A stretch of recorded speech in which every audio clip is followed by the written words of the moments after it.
Welcome to Renuka vlogs. எல்லாருக்கும் வணக்கங்க. தோட்டம் ஏன் மாறணும் ரீசன் சொல்கிறேன்னு சொல்லி ஒரு ஷார்ட் வீடியோவில் சொல்லியிருப்பேங்க.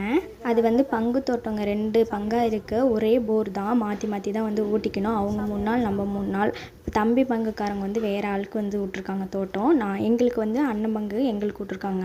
இந்த மாதிரி இருக்கும் போது வந்து போர் போடும் போது அதில் கொஞ்சம் பிரச்சனையாச்சு. அதுக்கப்புறம் வந்து கோழி போய் அங்கே சைடு பறிக்குதுன்னு சொல்லிட்டு அவங்க வந்து பிரச்சனை பண்ணாங்க. ஏதோ ஒரு தோட்டமாக இருந்தாலும் ஒரே ஆள் போடணுங்க, அப்போ தாங்க பிரச்சனை இல்லாமல் இருக்கும். அதுவும் இல்லாமல் அந்த தோட்டத்துக்காரங்க மூலியமாகவே நிறைய பிரச்சனை வந்துச்சு. அது பண்ணாதீங்க, இதை பண்ணாதீங்க, இதை வெட்டுங்க, அதை வெட்டுங்கன்னு சொல்லிட்டு அவங்க தென்னை மரத்துக்கு மட்டும் தாங்க தண்ணி பாய்க்க வேண்டியதாக இருந்துச்சு. நம்ம வெள்ளாமெல்லாம் வைக்க முடியாத மாதிரி இருந்தது. இங்கே இந்த சோளத்துக்கே வந்து நீங்கள் தண்ணி பாய்க்கக்கூடாது, என் தென்னை மரத்துக்கு தான் தண்ணி வேணும்னு சொல்லிட்டாங்க.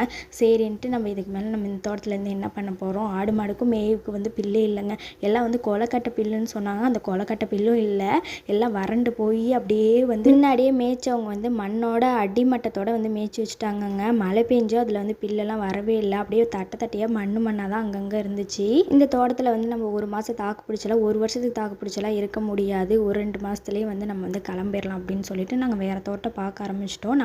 நாங்கள் இப்போ இருக்கிற தோட்டத்தை வந்து கேட்டுட்டு தாங்க இருந்தோம். முன்னாடி இருந்த ஒருத்தவங்க வந்து அது 2 மாதம் ஆகும், அவங்க புது வீடு கட்டிட்டு போகிறேன்னு சொன்னனால கொஞ்சம் டிலே ஆயிடுச்சு. அதனால தான் நாங்கள் மாறி போனோம். இல்லைன்னா ஆரம்பத்திலே நாங்கள் இந்த தோட்டத்துக்கு வந்திருப்போம். அண்ணன் தம்பி பிரச்சனை இருக்கும்போது தோட்டமே வந்து விட்டுருக்க கூடாதுங்க. ஏங்க தோட்டம் விட்டாங்க அதுதான் எங்களுக்கும் தெரியல. ஏற்கனவே ஆரம்பத்தில் அந்த தோட்டம் போயிருக்கும் போது வேலியெல்லாம் அடைக்கிறாங்க, இந்த மாதிரி ஒலை ஓட்டி வைக்கிறாங்க வந்து அப்படின்ட்டு ஒரு வீடியோ காமிச்சிருப்பாங்க. மழை பெஞ்சா வந்து போரில் வந்து தண்ணி வரும் அப்படின்னு சொன்னாங்க. ஆனால் வந்து அந்த தோட்டத்தில் மட்டும் தாங்க தண்ணி இல்லை. இங்கே நேரமாக என்னன்னு தெரியல, மற்ற பக்கத்தில் உள்ள எல்லா தோட்டத்துலையுமே வந்து தண்ணி வந்துச்சு. ஒலை ஓட்டி நாங்கள் வெள்ளாமல் வச்சுருந்தா கூட பரவாயில்லைங்க, ஏதோ நாங்கள் தான் வச்சு விட்டுட்டு போயிடுவோம். ஒலை ஓட்டி வச்சுருக்கோம், அந்த மண்ணை நம்ம போய் எடுத்துட்டாங்க வர முடியும். அந்த உழவு காசு கொடுங்கன்னு சொன்னதுக்கோ கொடுக்கவே இல்லை. சரின்ட்டு நாங்கள் என்ன பண்ணுறதுன்னு தெரியாமல் 2 மாதத்துலேயே தோட்டத்தை காலி பண்ணிவிட்டு வந்துட்டோம். வச்சு ஆள் வச்சு கேட்டு பார்த்தோம், தர மாதிரியே தெரியல. காசுலாம் கொடுத்துருந்தா இந்த பயிரை ஃபுல்லாகவே நாங்கள் விட்டுட்டு தாங்க வந்திருப்போம். அரிச்சு கூட எடுத்துருக்க மாட்டோங்க. பக்கத்தில் எவனாவது மேய்ச்சிட்டு போட்டுன்னு விட்டுட்டு வந்திருப்போம். காசு கொடுக்காதனால வெறியில் எல்லா பயிரையும் போட்டு அரிச்சு எடுத்து ஆட்டுக்காவது கொண்டு போய் போட்டுக்கலான்னு எடுத்துகிட்டு வந்துட்டோம். கோவம் வந்து தாங்க இருக்கிற வேப்பங்காயெல்லாம் நான் போய் பொறுக்க ஆரம்பித்தேன். அதுலேருந்து அப்படியே எங்கள் பெரியம்மா தோட்டத்தில் போய் பொறுக்கிறது இப்படி தான் நான் வந்து ஸ்டார்ட் பண்ணினேன். அப்படியே வேப்பங்காய் பொறுக்கி இப்போ வந்து ஒரு மூட்டைக்கு பக்கமாக 75 கிலோ மூட்டையில் வந்து சேர்த்து வச்சுருக்கேன். அதை போடணுங்க, காய வச்சு கொண்டு போய். அப்புறம் இந்த தோட்டத்துக்கு வந்து மாட்டுக்கெல்லாம் சோளம் போட்டு விட்டாச்சு. காய்கறிக்கு வந்து விதையெல்லாம் நட்டு வச்சாச்சு. அதுக்கப்புறம் வந்து வெங்காயமும் வந்து நடவு பண்ணிட்டோங்க. இப்படி இருக்கணுங்க தோட்டம்னா. டக்குன்னு போனோமா நம்ம ஒரு வேலை செஞ்சோமா சீடை பச்சின்னு. இந்த தோட்டத்தில் நல்லாவே தண்ணி இருக்குங்க. எங்கள் பெரியம்மாங்க வீட்டில் ஒரு 10 நாளைக்கு முன்னாடி வந்து கன்றுக்குட்டி ஒன்று போட்டிருந்துச்சுங்க. அந்த கன்றுக்குட்டி தாங்க இது. கருப்பு மாடு செவலை கன்றுக்குட்டி போட்டிருக்குன்னு சொல்லிட்டு ஷார்ட் வீடியோலேயே ஒன்று சொல்லியிருப்பேன். அதனோட கன்றுக்குட்டி தான் இது. கெடேரி கன்றுக்குட்டிங்க. நல்லா பால் கொடுத்து நல்லா வளர்த்துனா நல்லா பெரிய மாடாக ஆகும். நல்லா பால் ஊட்டி தீனி போட்டு நம்ம ஒரு 1.5 வருஷம் 2 வருஷத்துக்கு பக்கமாக நம்ம செனையாக்கி வச்சு நம்ம விற்றோன்னா வச்சுக்கோங்களேன், அது ஒரு லாபம் கிடைக்குங்க. 40,000 48,000 இந்த மாதிரி கூட விற்கலாம் மாடு. இப்போ வந்து கன்றுக்குட்டிலே நம்ம வந்து விற்றுட்டோன்னா ஒரு 4,000 5,000 7,000 இந்த டைம் மாதிரி தான் வாங்குவாங்க. அதுவும் வந்து கெடா கன்றுக்குட்டிலாம் எப்படின்னா வச்சுக்கோங்களேன், பிறந்து ஒரு 18 நாள்லேயே விற்கிறவங்கலாம் இருக்காங்கங்க. பாவம்.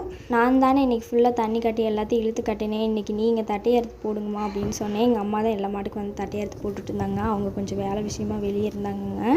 அதனால நான் தான் தண்ணி கட்டி கட்டினேன். எங்கள் பெரியப்பாங்க மாடு, அந்த கருப்பு மாடு வந்து முன்னாடி நிற்கிதில்ல, அது வந்து அந்த தட்டையை கேட்குதுங்க எங்கள் அம்மாட்ட. எங்கள் அம்மா கொடுக்க முடியாதுன்னு கொண்டு போய் ரவுடிக்கு போட்டாங்க. அதுக்கு வந்து வைக்கப்பில் எங்கள் பெரியப்பா கொஞ்சம் நேரம் கழிச்சு போடுவாங்க. இப்போ தாங்க அவங்க கொண்டு வந்து தண்ணி காட்டி கட்டினாங்க. ஒரு தண்ணி காட்டி ஒரு 1/2 ஹவருக்கு அப்புறம் நம்ம போடணும். இந்த கருப்பு மாடு வந்து சனையாக இருக்குங்க. 10 நாள் எப்படி இருந்தாலும் கன்று போட்டுரும். இதுவும் இன்னொரு மாடு இருக்குது. ரெண்டும் ஒரே டைமில் தான், ஒரு நாள் முன்ன பின்ன போடுன்னு சொல்லியிருக்காங்க. பார்க்கலாம், போட்டால் காமிக்கிறேங்க. நைட் டைமில் போட்டால் காமிக்க முடியாது. இது வரைக்கும் மாடு கன்று போட்டதை வந்து நான் இது வரைக்கும் வீடியோ எடுத்து காமிச்சதில்லை. நான் ஒரே ஒரு டைம் வந்து பார்த்துருக்கேன் மாடு கன்று போடும்போது நேரில். அதுக்கப்புறம் வந்து நான் இல்லாத போது தான் போடுவோம். ஒரு 2 மாதத்துக்கு முன்னாடி வந்து நாங்கள் இங்கே வந்து வெங்காயம் நட்டுருப்போங்க. அப்போ கூட ஒரு லாங் வீடியோ எடுத்து போட்டிருக்கேன். அந்த காடு தான் இப்போ வந்து வெங்காயம்லாம் சாஞ்சிருச்சு, தாளெலாம் சாய ஆரம்பிச்சிருச்சு. இன்னும் ஒரு 2 தண்ணி விட்டு இந்த வெங்காயத்தெல்லாம் அழகாக எடுக்கலாங்க. ஒரு 70% வெங்காயம் சூப்பராக வந்திருக்கு. கலராகவும் இருக்குது. வெங்காயம் கலர் தாங்க முக்கியம். கலரை பார்த்து தான் ஃபஸ்ட்டு வந்து வெங்காயமே வாங்குவாங்க. வெங்காயம் வந்து நல்ல கலராகவும் வந்திருக்கு. பெரியம்மா வந்து அங்கங்கே வெங்காயம் உளுந்ததாக பார்த்து அரிஞ்சு எடுத்து வச்சுக்கிட்டுருக்காங்க. ஏன்னா ஒரு 10-20 கிலோ கொண்டுட்டு போனாலும் ஆடி நோம்பி சந்தைக்கு வந்து புது காயாக இருந்தால் டக்குன்னு வந்து வாங்கிப்பாங்க. அதனால் வந்து இந்த வாரம் வந்து வியாழக்கிழமை ஆடி நோம்பி சந்தை. அதனால் வந்து சீக்கிரமாக எங்கள் பெரியம்மா அரிஞ்சு கொண்டு போகலான்னு வச்சுருக்காங்க. வரக்குன்னு புது வெங்காயம் அரியறதுக்கே சூப்பராக இருக்குங்க. யார் யாருக்கெல்லாம் இந்த புது வெங்காயத்தை போட்டு அரியறதுக்கு பிடிக்குன்னு சொல்லுங்கள். நான்லாம் வந்து அந்த தாள் அரிஞ்சிக்கிட்டே உட்காந்துருக்க சொன்னால் அரிஞ்சு கொடுத்துக்கிட்டே இருப்பேன். புது வெங்காயம் பிச்சு போடுறதுக்கும் நல்லா இருக்குங்க. வெங்காயம் பழைய வெங்காயம் இருந்தாலும் புது வெங்காயம் அரியும் போது அந்த வரக்குன்னு அந்த சவுண்டு கேட்கல, அது எனக்கு ரொம்ப பிடிக்கும். எங்கள் தாத்தாவும் நானும் அரிஞ்சிட்டு இருப்போம் கதை பேசிக்கிட்டே. ஈவினிங் போல் மடை தண்ணி நிறைஞ்சிருச்சிங்க. வெங்காயக்காட்டுக்கு பெரியப்பா எடுத்து விட ஆரம்பிச்சிட்டாரு, தென்னை மரத்து வாய்க்கால்களுக்கு எல்லாத்துக்கும்.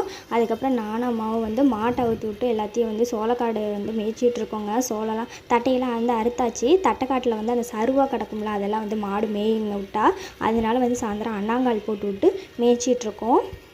சாயந்தரம் ஒரு 3:30க்கு அவுத்துட்டு மேய்க்க ஆரம்பித்தோன்னா ஒரு 5 மணிக்கு வந்து கரெக்டாக மாட்டெல்லாம் பிடிச்சிட்டு போவோங்க. 1.5 மணி நேரம் சாயந்தரம் மேயும், மதிய நேரம் கொஞ்சம் தட்டையை எடுத்து போடுவோம். காலையில் ஒரு 3.5 மணி நேரம் 4 மணி நேரம் மாடு மேயுங்க. இதுதான் ஒரு நாள் காலையில் ஃபுல்லாக அது மேயிறது.